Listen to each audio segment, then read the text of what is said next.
Senator, to get your vote on the Inflation Reduction Act, some promises were made to you about reforming the permitting process for energy projects. It's caused a big fuss in Washington right now in the Democratic Party. What's going on? How's it going to end? Well, let me just, Joe, let me go back and take you how all this got started. After BBB, after that was settled and nothing happened and we weren't going to, I couldn't get there. I tried, looked at it every way I couldn't get there. So then we move on. And by April, we had a horrific war. Putin has used energy as a weapon. We are not energy independent in our nation. We should be. If you're going to be the superpower of the world, you should be energy independent. And we also can be a leader in the world investing into the cleaner technologies. And basically, as we said, walk and chew gum at the same time. So in April, I told Majority Leader Schumer, I said, we need to do something with energy, Chuck, because we're in serious problems here, and it's getting worse and worse. And our friends in Europe are going to pay the consequences. And it's going to be globally before we're done. And Putin should not be able to dictate the policies of energy, definitely in the United States of America. So I said, at that time, Chuck said, well, Joe, you're chairman of energy. Why don't you see what you can do? And I said, well, Chuck, I'm not sure that my caucus and anybody would like this because I think it has to be a balanced approach. Those that want basically decarbonizing, all of us should be working towards decarbonizing, but there's different variations of the definition. My definition of decarbonizing is using more fossil fuels from the United States of America, cleaner than anywhere in the world, and replacing the dirtiest fuels. And when our country went over and started saying, well, let's go over and talk to Venezuela, let's talk to Iran. Venezuela produces the absolute dirtiest fuel with no oversight for environment. And then you have Iran, the most prolific terrorist support in the world, and we're going to give them money and buy from them. Yeah. We wouldn't do for ourselves, and people were going crazy. And I said, enough's enough. So we started writing the bill in April, very quiet, because I didn't want people to get all worked up about it and then something maybe wouldn't happen. So that's why it was kept quiet. And then when it finally got up into June and July and this thing started getting worse in Europe, then Chuck and I talked and he said, I think we need to do something. And I said, well, we've got a good a balanced piece of legislation. Permitting was always in this. So you both understand. Permitting was always in it. Why should the United States of America be basically 5 to 10 years or longer to get anything built, any type of whether it be pipelines, transmission lines, whether it be for fossil or whether it be for clean fuels and wind and solar? You've got to have the infrastructure, and it takes us too long. Most of the developed nations, especially our neighbors of Canada and even Australia, who we rely on quite a bit for a lot of these minerals, they're 1 to 3 years. Why is a developed nation understanding how they can process faster, get it to market faster, and meet the challenges? That's all we've tried to do, and that's what I've said.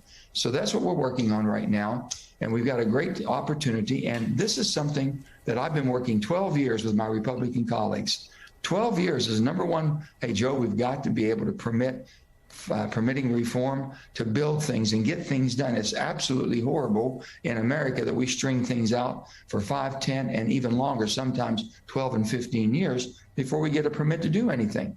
By then, you've missed the market. Your price is 2 or 3 times higher. So everyone agreed, and my Republican colleagues and my friend Shelley Moore Capito from West Virginia, she's my Republican colleague, and we're very good friends. And they put a piece of legislation out, a messaging bill that 46 other Republican senators support. They co-sponsored it.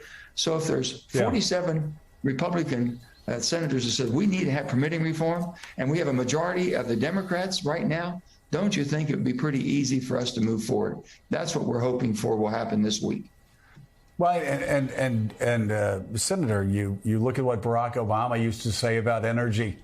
A guy who's not seen as a right-wing conservative, he always talked about using the all of the above approach, that as we're making our transition towards an economy run on clean energy, on green energy, that you have to look at everything, including fossil fuels, including nuclear, everything, all of the above approach.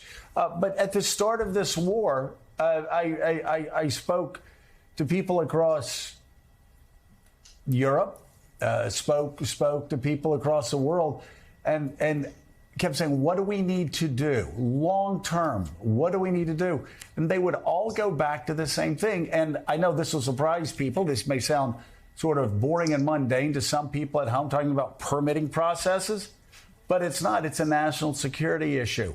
Didn't matter. I had top Democrats in the diplomatic corps saying, you have got to start fast tracking LNG facilities. You have got to start fast tracking permitting processes so we don't have to depend on what the Saudis decide they're going to do based on how we treat them diplomatically. We don't have to depend on how the Russians are going to react to something that we do in trying to defend freedom across the globe. It's the same conversation, bluntly, that I've had with people about nuclear energy for 25 years. For 25 years, they've been saying we've got to build more nuclear facilities. We can't build nuclear facilities because the permitting process is so bad. It's cost prohibitive. And that's the greenest technology there is out there right now. No carbon footprint, no nothing. And you're right. We're going to the dirtiest oil in the world, the dirtiest producers of oil in the world. We're going to the biggest dictators in the world. And instead of doing it here, and I just don't understand why that's smart for national security and why that's a good move long term for our environment. Well, Joe, this is a 10-year pass. If you want to reduce inflation, if you want to basically get lower gas prices at the pump, lower energy prices at your home, you better produce more product. You better put more product in the line. That's what we need to do. But we do it cleaner than better than most any place in the world, and we can even do it better and cleaner than what we're doing it today. We know we can, and this is what we're pushing for. But the bottom line is that you can't replace something just because you says, I don't like coal, I don't like gas, I don't like oil. Okay, the bottom line is we do it better. The rest of the world's using it more than ever before, and we need to help our allies. Don't you think that by doing it better and cleaner, it's helping the environment also? And if you put more product in the market, don't you think the prices will come down? If you are independent and basically we are secured as a nation, you cannot remain the superpower of the world if you don't have energy independence. It doesn't work. If you're relying on the rest of the world to produce the energy for you that you won't do for yourself, and your allies are looking and saying, how are you going to help me? You won't even help yourself. This is one time, Joe, this is a time in history. It's a moment of time that we have never been able to get. Democrats that truly voted for permitting reform are willing to do it now because there's something in it for everybody. They're willing to do it. And our Republicans have always wanted it. For the last 12 years, I've worked with them. And it's a bill that basically parallels what we're doing. Don't you think we can get 60 senators that will vote for this tomorrow or Wednesday and move this forward? And they talked about the Mountain Valley Pipeline, because it's coming, most of the fuel, the richest gas field right now is under West Virginia, Western Pennsylvania, Ohio. But the bottom line is there is not another project in the United States of America that can put this much energy in the market within 6 months. Out of 303 miles of that pipeline, Joe, 283 is complete. They only need 20 more miles to complete it.